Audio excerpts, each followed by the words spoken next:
الشيطان الرجيم بسم الله الرحمن الرحيم اهدنا الصراط المستقيم صراط الذين أنعمت عليهم غير المغضوب عليهم ولا الضالين۔ کل ایاک نعبد و ایاک نستعین تک اللہ کے فضل و کرم سے تفسیر کی گئی تھی، آج آگے انشاءاللہ کی جا رہی ہے۔ ہم نے پہلے سورہ فاتحہ میں اللہ تعالیٰ کی حمد و ثنا بیان کی کہ تمام تعریفیں اللہ کے لیے ہے، پھر اللہ کیا ہے، اللہ رحمان ہے، رحیم ہے، روز جزا کا مالک ہے۔ اس کے بعد پھر ہم یہ اس بات کا اقرار کرتے ہیں کہ اللہ ہم آپ ہی کی عبادت کرتے ہیں اور آپ ہی سے مدد مانگتے ہیں۔ آگے جو اللہ تعالیٰ سے ہم نے دعا مانگنی ہے وہ ہے اہدنا الصراط المستقیم۔ میں نے بتایا تھا کہ سورت کا نام سورہ سوال بھی ہے، یعنی اس میں اللہ تعالیٰ نے سوال کرنے کا طریقہ ہمیں بتایا ہے کہ اگر کسی سے کچھ مانگنا ہو تو پہلے اس کی تعریف کرو، اس کی خوبیاں بیان کرو، پھر اس کے بعد اپنے سوال کو رکھو۔ اللہ تعالیٰ کے سامنے ہم نے اللہ کی تعریف ثنا بیان کر دی، اللہ کی بزرگی اور پاکی بڑائی بیان کی۔ اس کے بعد اللہ تعالیٰ سے ہم سوال کرتے ہیں انسان کی جتنی ضرورتیں ہیں اور جنات کی جتنی ضرورتیں ہیں، ان تمام ضرورتوں میں سب سے اہم ضرورت، سب سے اہم حاجت وہ ہے صراط مستقیم پر گامزن رہنا۔ اگر اللہ تعالیٰ نے کسی کو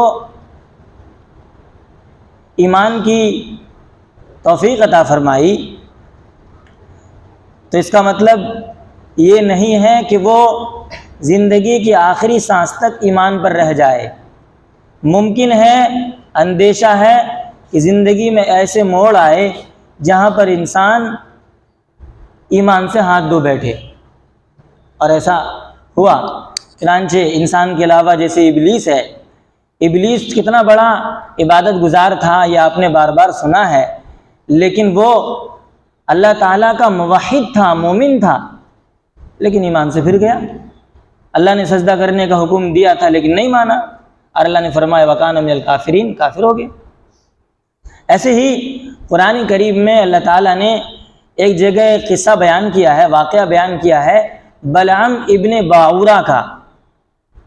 بلعام ابن باعورہ یہ موسیٰ علیہ السلام کے زمانے میں ایک مسلمان تھا، اور اتنا بڑا مسلمان، اتنا پکا سچا مسلمان تھا کہ وہ جو دعا اللہ سے کیا کرتا تھا اللہ اس کی دعا قبول کر لیتے تھے۔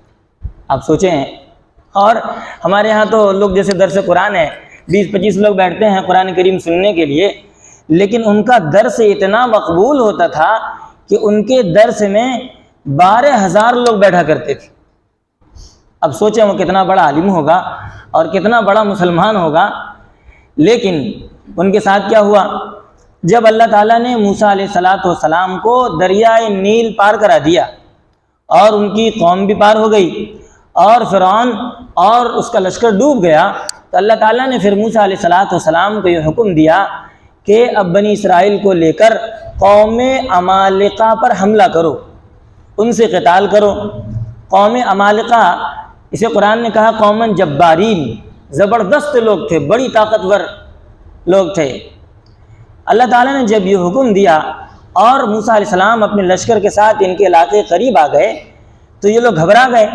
یہ لوگ آئے یہاں کن کے پاس؟ بلعام ابن باعورہ کے پاس، اور کہنے لگے کہ دیکھو موسیٰ علیہ السلام اپنے لشکر کے ساتھ آ گئے ہیں، وہ سخت آدمی ہیں، یہاں پر فتح یاب ہوں گے تو ہم سب کو نکال دیں گے، لہذا تم اللہ تعالیٰ سے موسیٰ علیہ السلام اور ان کی قوم کے لیے بد دعا کر دو۔ بلعام ابن باعورہ نے کہا کہ نہیں، ہم ایسا نہیں کر سکتے۔ انہوں نے اصرار کیا اور ضد کیا تو وہ کہنے لگے ٹھیک ہے میں استخارہ کروں گا۔ استخارہ انہوں نے کی تو استخارہ میں یہ آیا کہ تمہیں موسیٰ علیہ السلام کے لیے بد دعا ہرگز نہیں کرنی۔ لیکن یہ لوگ پھر آئے اور مال وغیرہ لے کر آئے، پیسہ لے کر آئے، ہدیہ لے کر آئے، اور آنے کے بعد ان کو رشوت دی کہ آپ یہ پیسہ لے لیں، اتنی دولت لے لیں، یہ سب کچھ ہے، لیکن آپ ان کے لیے بد دعا کر دیں۔ ان کی بیوی نے دیکھا کہ اتنا سارا مال زندگی میں میرا شوہر کبھی نہیں کما سکے گا، اور بیٹھے بٹھائے مل رہا ہے، تو بیوی نے کہا کہ لے لو نا، کیا دقت ہے، ایک تو بد دعائی کرنی ہے، کر دینا، کیا ہوگا تمہارا۔ تو بیوی کے بات میں آ کر انہوں نے بد دعا کر دی۔ اب دیکھیں یہاں پر دو ہی فتنہ بہت بڑا فتنہ ہے، ایک مال کا فتنہ اور ایک عورت کا فتنہ۔ قرآن کریم میں اللہ پاک نے فرمایا عورتوں کے بارے میں، یا الذین آمنوا ان من ازواجکم واولادکم عدوا لکم فاحذروا۔ یہ یہاں پر اللہ کہتے ہیں ایمان والو، تمہاری جو بیویاں ہیں، تمہاری جو اولاد ہیں، یہ تمہارے دشمن ہیں، تم ان سے بچتے رہنا، ڈر کے رہنا۔ اب یہ بیوی ہے، یہ تو حلال ہے، اس کے بارے میں اللہ نے فرمایا کہ یہ فتنہ ہے، اس سے بچنے کی ضرورت ہے۔ انما اموالکم واولادکم فتنہ، اولاد کو اللہ نے فتنہ کہا۔ آپ سوچیں جو حلال ہے اللہ پاک اس سے کہہ رہے ہیں وہ تمہارے دشمن ہیں، ان سے بچ کر رہنا، تو جو حلال نہیں ہے، جو حرام ہے، وہ عورتیں، وہ لڑکیاں کتنی بڑی فتنہ گر ہوں گی، اس سے اندازہ لگایا جا سکتا ہے۔ تو ایک تو فتنہ ہے بڑا عورت کا۔ اللہ کے نبی صلی اللہ تعالی علیہ وسلم نے فرمایا لا ادعو فتنة اضر علی الرجال من النساء، میں دنیا سے جا رہا ہوں لیکن مردوں کے لیے سب سے بڑا جو فتنہ چھوڑ کر جا رہا ہوں وہ عورت ہے۔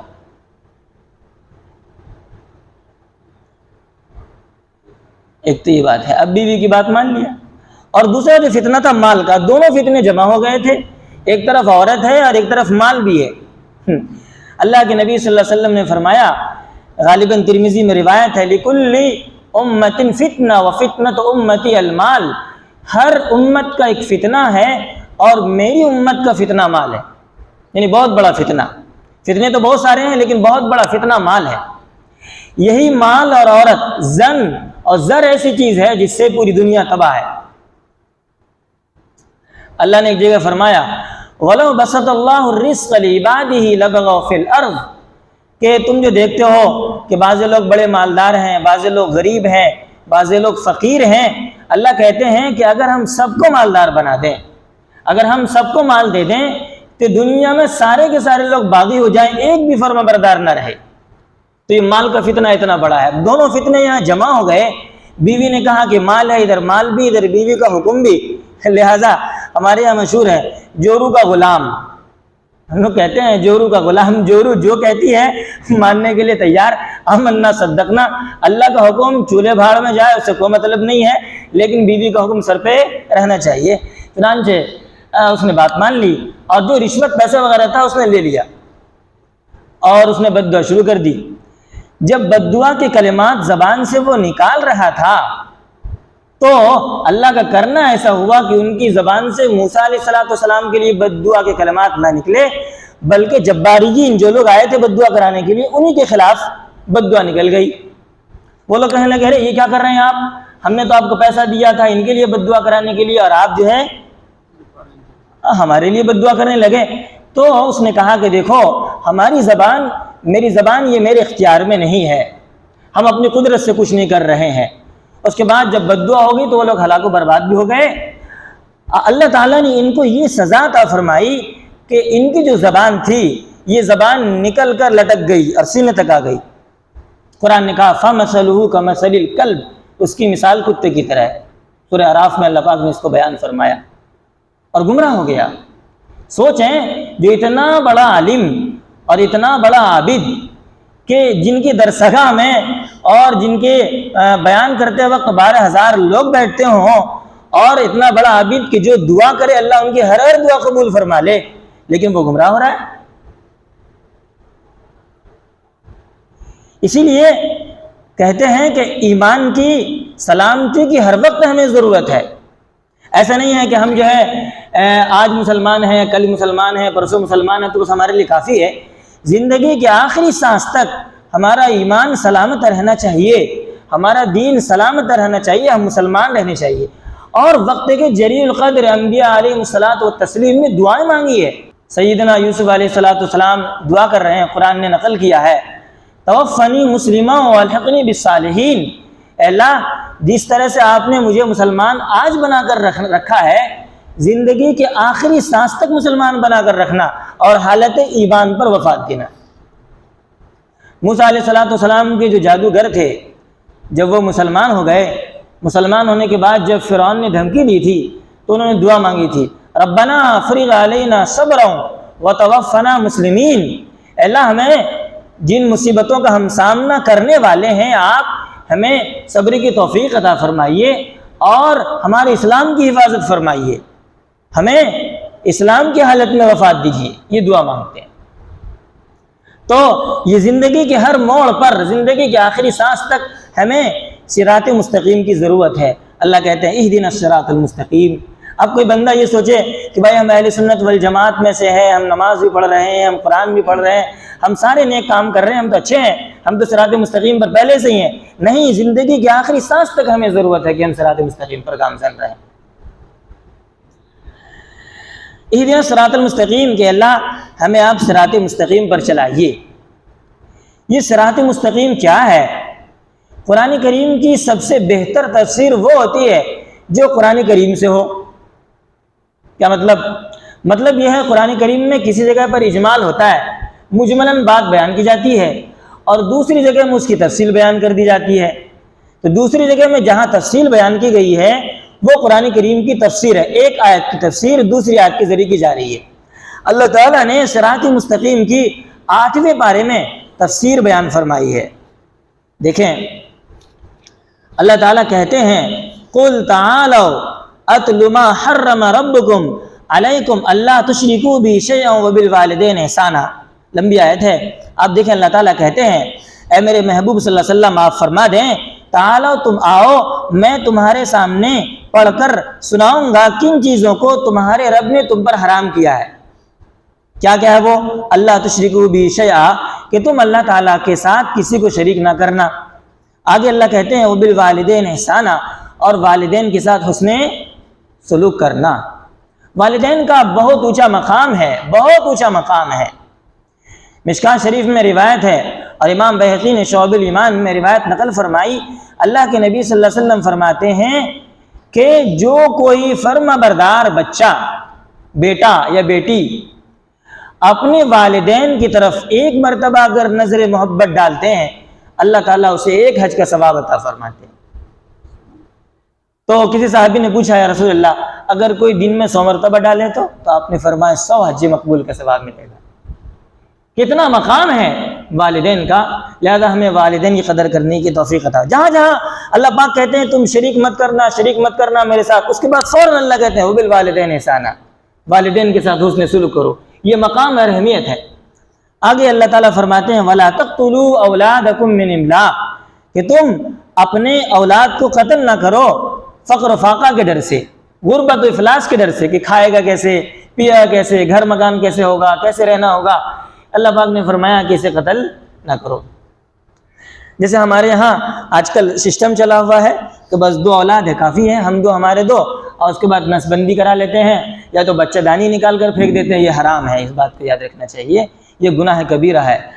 اچھا اتنی سی بات ضرور ہے کہ اگر کسی عورت کا آپریشن ہوا ہو اور ڈاکٹر یہ کہتے ہوں کہ 2 بچے یا 3 بچے سے زیادہ آپ نہیں کر سکتے ہیں ورنہ عورت کی جان کو خطرہ ہے یا پھر آنے والے بچے کو خطرہ ہے، تو علماء نے پھر یہاں پر اجازت دی، لیکن نسل بندی کی اجازت نہیں، بچہ دانی نکالنے کی اجازت نہیں۔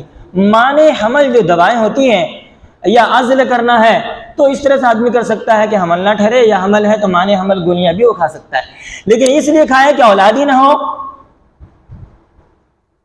اور اس وجہ سے تاکہ ہم کھلائیں کیسے، غربت و افلاس کی وجہ سے اللہ نے کہا کہ یہ حرام ہے۔ نحن نرزقکم وإیاہم، ہم تم کو رزق دیتے ہیں، تمہیں کھلاتے ہیں، تو ان کو بھی ہم ہی کھلائیں گے۔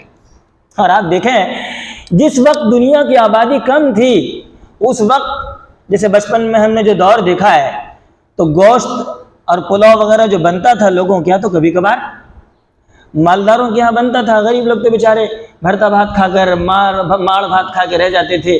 اور برسات کے زمانے میں، بھادوں کے زمانے میں جب دکانیں بند رہتی تھی تو اس زمانے میں غریب لوگ چینی کھدی کی روٹی کھایا کرتے تھے، اور ایک ہفتہ 10 دن اور نمک روٹی کھایا کرتے تھے، سبزیاں نہیں ہوتی تھی، بچپن میں ہم نے دیکھا ہے۔ لیکن آج کے زمانے میں ایسی بات ہے اس وقت آبادی کم تھی تو کھانے پینے کی اتنی فراوانی نہیں تھی، لیکن آج آبادی بڑھ رہی ہے، کھانے پینے کی فراوانی دیکھیں، ہر آدمی خوب کھاتا پیتا ہے۔ غریب سے غریب آدمی جو جھوپڑے پہ رہتا تھا اب گھر بنا رہا ہے، چھت بنا لیا ہے، سب کچھ ہے، پہلے اس کے یہاں موٹر نہیں، اب موٹر سے ہو رہا ہے، سب کچھ کر رہا ہے۔ اللہ کہتے ہیں نحن نرزقکم وإیاہم، ہم تم کو کھلانے والے ہیں تو ہم ان کو بھی ہم ہی کھلانے والے ہیں۔ آگے اللہ تعالیٰ فرماتے ہیں وَلَا تَقْرَبُوا الْفَوَاحِشَ مَا ظَهَرَ مِنْهَا وَمَا بَطَنَ، اور تم بے حیائی کے قریب نہ جاؤ، بے حیائی کا ارتکاب نہ کرو، یعنی قریب بھی مت جانا، یعنی جو چیزیں جن چیزوں سے انسان بے حیائی قریب جا سکتا ہے اللہ پاک نے وہاں جانے سے منع کر دیا۔ جیسے موبائل ہے، ملٹی میڈیا موبائل ہے، اگر کوئی آدمی اس کی وجہ سے گناہ سے نہیں بچ پاتا ہے تو پھر اس کے لیے ضروری ہے کہ ملٹی میڈیا موبائل کے قریب بھی نہ جائے، یہ اللہ پاک نے فرمایا۔ آگے کہتے ہیں ما ظہر منہا وما بطن، جو گناہ ظاہر ہیں اور جو گناہ پوشیدہ ہیں۔ ایک تو انسان کھلم کھلا گناہ کر لیتا ہے، جس سے کہ جو بچے شریر قسم کے ہوتے ہیں، بدماش قسم کے ہوتے ہیں، کھلم کھلا گناہ کر رہے ہیں۔ لیکن ایسے بھی گناہ ہوتے ہیں جو انسان چھپ چھپا کر گناہ کر لیتا ہے، اللہ کی نافرمانی کر لیتا ہے، اکیلے میں ہوتا ہے گناہ کر لیتا ہے۔ اللہ نے فرمایا ایسے گناہ کے قریب بھی نہ جاؤ۔ ایک حدیث میں نے پڑھی ہے، غالباً حدیث کی کسی کتاب میں ہے کہ کل قیامت کے دن ایک بندہ اللہ تعالیٰ کے دربار میں آئے گا اور اس نے نیک اعمال کیے ہوں گے، بہت سے نیک اعمال کر رکھے ہوں گے، لیکن وہ بندہ جب ان کو موقع ملتا ہوگا تنہائی میں تو گناہ کر لیتا ہوگا، اللہ کی نافرمانی کر لیتا ہوگا، تو ایسے بندے کے جتنے نیک اعمال ہیں وہ تمام کے تمام نیک اعمال برباد ہو جائیں گے، تباہ ہو جائیں گے۔ اسی لیے ظاہری گناہ کو بھی چھوڑنا ہے اور جو پوشیدہ گناہ ہے ان کو بھی چھوڑنا، ان کے قریب بھی نہیں جانا۔ آگے اللہ کہتے ہیں وَلَا تَقْتُلُوا النَّفْسَ الَّتِي حَرَّمَ اللَّهُ إِلَّا بِالْحَقِّ، اور تم کسی ایسے جان کو قتل نہ کرو جس کو اللہ پاک نے حرام کیا، الا بالحق، مگر حق کے ساتھ۔ کیا حق کے ساتھ کا مطلب؟ حق کے ساتھ کا مطلب یہ ہے کہ اگر کوئی آدمی مرتد ہو جائے تو مرتد واجب القتل ہوتا ہے۔ کسی شادی شدہ آدمی نے زنا کر لیا تو وہ آدمی واجب القتل ہے، یعنی اسے رجم کیا جائے گا، پتھر مار کر سنسار کر دیا جائے گا۔ کسی آدمی نے کسی آدمی کو قتل کر دیا، جان بوجھ کر مار دیا، یہ آدمی بھی واجب القتل ہے، لیکن یہ کام ہمارا نہیں، یہ کام حکومت کا ہے، یعنی جہاں اسلامی حکومت ہو اور ایسے مجرم ہو تو وہ ان کو قتل کیا جائے گا۔ آگے اللہ نے فرمایا ذالکم وصاکم بہ لعلکم تعقلون، ان باتوں کی اللہ تعالیٰ تم کو تاکیدی نصیحت کرتا ہے تاکہ تم سمجھو۔ آگے اللہ تعالیٰ کہتے ہیں یہ صراط مستقیم کی تفسیر چل رہی ہے، وَلَا تَقْرَبُوا مَالَ الْيَتِيمِ، اور تم یتیم کے مال کے قریب بھی نہ ہو، الا باللتی احسن، مگر اچھے طریقے سے۔ جیسے کسی بچے کا باپ مر جاتا ہے تو وہ مال چھوڑتا ہے تو بچے کا جتنا حصہ ہے وہ حصہ الگ کر دینا چاہیے۔ اب جو گھر والے لوگ ہوتے ہیں کیا کر رہے ہیں کہ وہ ان بچوں کا، یتیم بچوں کا مال ہے اور بے دریغ استعمال کرتے ہیں، اپنی ضرورتوں میں کھاتے ہیں پیتے ہیں۔ اللہ پاک نے فرمایا کہ یہ منع ہے، یہ حرام ہے۔ آگے کہتے ہیں حتی یبلغ اشدہ، یہاں تک کہ وہ اپنی قوت کو پہنچ جائے، یعنی جب جوان ہو جائے، بالغ ہو جائے، عقل و شعور ان کے اندر آ جائے تو ان کا مال ان کو دے دیا جائے، لیکن تب تک ان کے مال کی حفاظت کرنا جو ان کے ذمہ دار لوگ ہیں وہ کریں گے۔ آگے اللہ کہتے ہیں وَأَوْفُوا الْكَيْلَ وَالْمِيزَانَ بِالْقِسْطِ، اور تم ناپ تول پورا کیا کرو، انصاف کے ساتھ کیا کرو، ایسے نہیں کہ ڈنڈی مار دیا۔ آگے کہتے ہیں لا نکلف نفسا الا وسعها، اللہ تعالیٰ کسی انسان کو بھی مکلف نہیں بناتا مگر اس کی طاقت کے مطابق، جتنی طاقت ہوتی ہے، جتنی وسعت ہوتی ہے۔ یہ ہمارا دین بہت آسان ہے، اسی لیے اللہ پاک قرآن میں کہتا ہے یرید اللہ بکم اليسر ولا یرید بکم العسر، اللہ تم سے آسانی چاہتا ہے، اللہ تم سے تنگی نہیں چاہتا، مشقت میں اللہ نہیں ڈالتا۔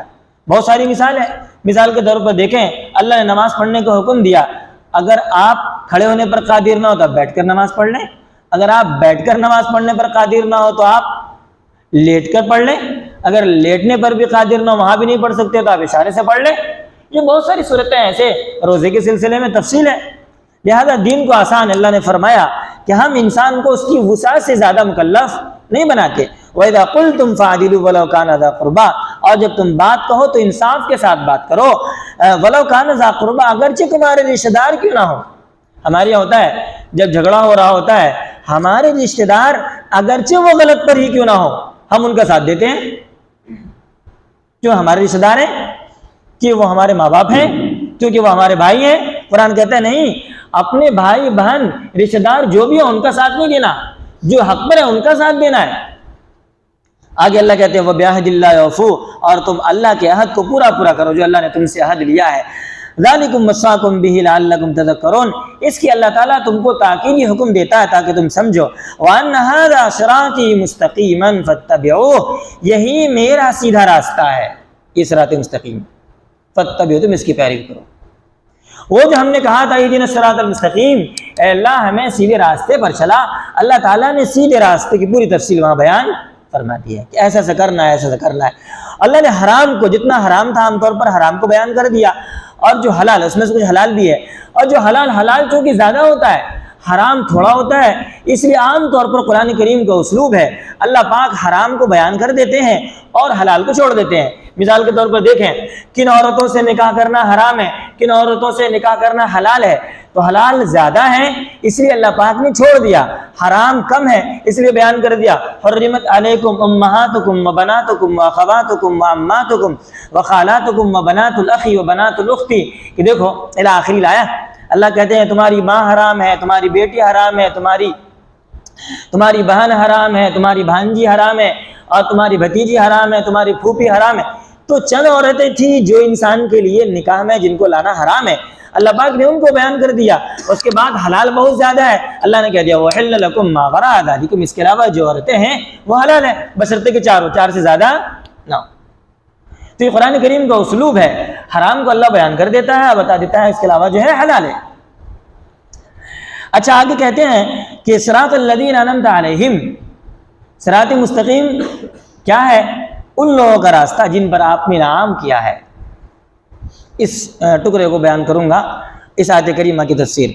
صراط الذین انعمت علیہم، ان لوگوں کے راستے پر چلا جن پر آپ نے انعام کیا۔ یہ چار لوگ ہیں قرآن کریم میں جس کو اللہ نے بیان فرمایا، انعم اللہ علیہم من النبیین والصدیقین والشہداء والصالحین۔ سب سے پہلے نبی، انبیاء ہیں علیہم الصلاۃ والتسلیم۔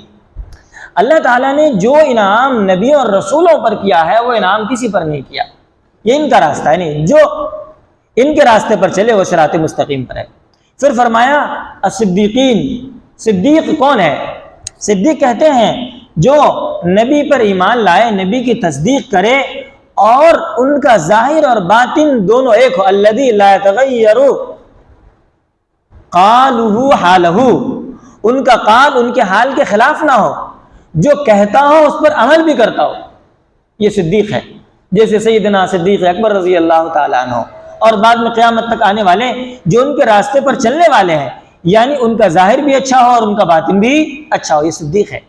آگے اللہ نے فرمایا شہداء جو اللہ کے راستے میں شہید ہو گئے، قتال کرتے کرتے اللہ کے راستے میں انہوں نے جان کا نذرانہ پیش کر دیا۔ اور فرمایا والصالحین، چوتھا صالحین ہے۔ صالحین کون لوگ ہیں؟ جو ان دونوں میں سے تو نہیں لیکن نیک اعمال کرنے والے ہیں اور برے اعمال سے بچنے والے ہیں، اچھا کام کرتے ہیں اور برے اعمال سے بچنے والے ہیں، یہ صالحین ہیں۔ اللہ نے فرمایا ان لوگوں کے راستے پر چلا، یعنی جو ان لوگوں کے راستے پر چلے وہ صراط مستقیم پر ہے۔